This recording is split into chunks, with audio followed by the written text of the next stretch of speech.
बिस्मिल्लाहिर्रहमानिर्रहीम। शुरू करता हूँ अल्लाह के पाक नाम से जो बहुत बड़ा मेहरबान नहायत रहने वाला है। दोस्तों, बहनों, भाइयों, बुजुर्गों, अस्सलाम वालेकुम वरहमतुल्लाहि वबरकातुहू। जंगे ओहद, ग़ज़वा ओहद की किस्त नंबर 30 में हम आपको खुशामदीद कहते हैं। दोस्तों, बहनों, भाइयों, बुजुर्गों, हम बात कर रहे थे हुजूर पाक सल्लल्लाहु अलैहि वसल्लम जब उस पहाड़ी पर चढ़े, पहाड़ के मकसूद ठिकाने पर रसूल करीम सल्लल्लाहु अलैहि वसल्लम के पहुंच जाने के बाद इधर उधर और गंदा होने वाले मुसलमान आपके पास आकर आपके गिर जमा होने लगे थे। इस तरह मुसलमानों की हालत बेहतर होने लगी और असर नौ इनकी कव्वत में इजाफा होने लगा था। इससे कबल उन्होंने एक महफूज मरकज में ठहर कर इससे इन तमाम कोशिशों को रोक दिए जो मुशरिकीन मक्का ने इनका घराव करने या असर नौ इन्हें बरगंदा करने के लिए की थी। और ये वाकया यूं है कि रसूल पाक सल्लल्लाहु अलैहि वसल्लम मुसलमानों के साथ पहाड़ की एक बुलंद चोटी पर किला बंद हो गए, जो एक मजबूत पहाड़ की मानद थी, जिसकी वजह से मुशरिकीन का आपके पास पहुंचना मुश्किल हो गया। बल्कि पहाड़ पर रसूल करीम सल्लल्लाहु अलैहि वसल्लम की नई कमान के हेडक्वार्टर के नजदीक मुशरिकीन का आना ही इन्हें इन मुसलमानों के तीरों का निशाना बना देता था, जो अपनी रिटायरमेंट के बाद ऐसी जगह पर थे जो मुकम्मल तौर पर मुशरिकीन की इस फौज पर झांकते थे, जिसका बहुत सा हिस्सा मुसलमानों के नीचे ओहद के दरे के दहाने पर जमा हो गया था। रिटायरमेंट के दौरान रसूल करीम सल्लल्लाहु अलैहि वसल्लम को सख्त प्यास लगी तो आपने पानी मांगा। बस हजरत अली करमल्लाह वजह वो रिटायरमेंट के दौरान दरे में थे, अल महरास की तरफ गए और अपने चमड़े की ढाल को भरकर उसे रसूल करीम सल्लल्लाहु अलैहि वसल्लम के पास लाए ताकि आप इससे पानी पिए। तो आपने इसमें बू पाई और इसने पानी ना पिया। इससे पानी हजूर पाक सल्लल्लाहु अलैहि वसल्लम ने ना पिया, लेकिन आपने इससे अपने चेहरे का वो खून धोया जो इस पर इन जख्मों के नतीजे में बह पड़ा था, जो आपको मुशरिकीन के हमले के वक्त अकेले होने की हालत में लगे थे। और आपने उसे अपने सर पर भी डाला और फरमा रहे थे, इस पर अल्लाह का सख्त अजाब होगा जिसने अपने नबी के चेहरे को खून आलूद किया है। और जब रसूल पाक सल्लल्लाहु अलैहि वसल्लम ने वो पानी पीना दोबारा ना किया जो हजरत अली करमल्लाह वजह लाए थे, तो हजरत मोहम्मद बिन मुसलमा अंसारी पानी के लिए एक दूसरी जगह गए और शीनी पानी लाए, साफ सुथरा पानी लाए, और इससे हजरत पाक सल्लल्लाहु अलैहि वसल्लम ने पानी पिया और हजरत इब्ने मुसलमा के लिए दुआए खैर की।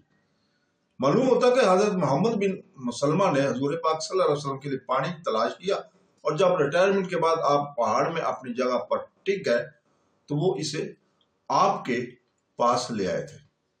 मुसलमानों के जब्बल ओहद की पहाड़ियों में ठहर जाने के बाद मुशरिकीन ने मुतहद बार इन पर हमला करने की कोशिश की, लेकिन ये तमाम कोशिशें रह गई और मुसलमानों ने और वो अपनी पहाड़ी पनाहगाह में थे मुशरिकीन पर मुखालफाना हमले किया और इनके जरिए इन्हें उनकी एड़ियों के बल लुटा दिया, जिससे उन्होंने असर नौ मुसलमानों से बदला लेने की उम्मीद खो दी थी।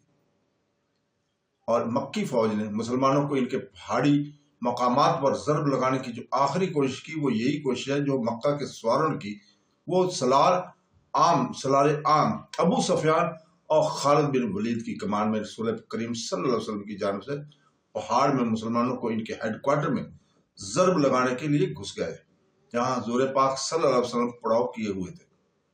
और अमलन सवारों का दस्ता अपने हमले में इस पॉइंट पर पहुंच गया था जो रसूल पाक सल्लल्लाहु अलैहि वसल्लम की कमान के हेडक्वार्टर से ज्यादा दूर न था, लेकिन मुसलमानों ने हजरत उमर बिन खत्ताब की कमान में अबू सफियान के सवारों पर मुखालफाना हमला किया और इनसे जंग की, हत्ता के इन्हें वापस जाने और वादी की तरफ उतरने पर मजबूर कर दिया था।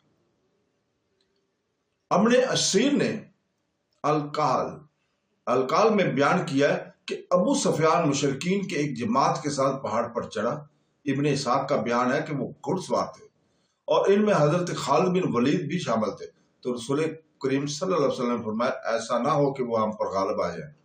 सो हजरत उमर बिन खत्ताब और मुहाजिरीन की जमात ने इनसे जंग की। حتیٰ کہ انہیں نیچے اتار دیا۔ مشرکین نے اس ناکام حملے میں 3 مقتولوں کی تکلیف اٹھائی جو سب کے سب مشہور تیر انداز حضرت سعد بن ابی وقاص کے تیر سے بنے۔ اور مغازی الموی ہے کہ مشرکین پہاڑ پر چڑھے تو رسول کریم صلی اللہ علیہ وسلم نے حضرت سعد سے فرمایا انہیں واپس لوٹا دو۔ آپ نے عرض کیا میں اکیلے انہیں کیسے واپس لوٹا دوں؟ آپ نے یہ بات 3 بار کہی۔ بس حضرت سعد نے اپنے ترکش سے ایک تیر لیا اور اسے ایک آدمی کو مارا اور اس نے اسے قتل کر دیا۔ آپ بیان کرتے ہیں کہ پھر میں نے اپنا تیر لیا اور اسے پر لگانے لگا، بس میں نے اسے ایک اور آدمی کو مارا اور اس نے اسے قتل کر دیا۔ پھر میں نے اسے لیا اور اسے پر لگانے لگا، اس پر لگانے لگا اور اسے ایک اور آدمی کو مارا، اس نے مجھے اسے قتل کر دیا تو وہ اپنی جگہ سے نیچے اتر گیا۔ اور احد کے روز رسول پاک صلی اللہ علیہ وسلم نے نماز کے فریضہ کو بیٹھ کر ادا کیا تھا، کیونکہ آپ کھڑے ہو کر نماز ادا نہیں کر سکتے تھے، اور ایسا ان زخموں کی شدت اثر کی وجہ سے کیا گیا تھا جو مارکا میں آپ کو لگے تھے، اور ساری فوج نے بھی آپ کے پیچھے بیٹھ کر نماز پڑھی، زخمیوں نے بھی اور غیر زخمیوں نے بھی۔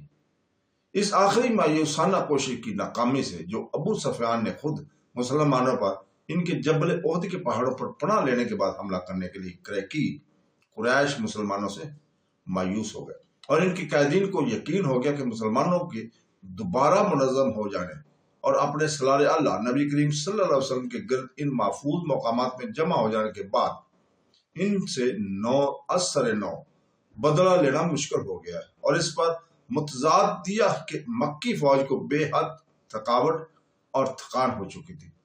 خصوصاً اس فوج نے جنگ کے پہلے مرحلہ میں اسلامی فوج سے دردناک اور ہلا دینے والی چوٹیں کھائی تھی، جن کا مکی فوج کے سپاہیوں کے دلوں میں خوف اور روب داخل کرنے کا بڑا اثر تھا، جن کے لمبردار دستے کے تمام افراد کو مسلمانوں نے چند لمحوں میں فنا کر دیا، حتیٰ کہ انہوں نے اسے مٹی میں لتھیڑ دیا۔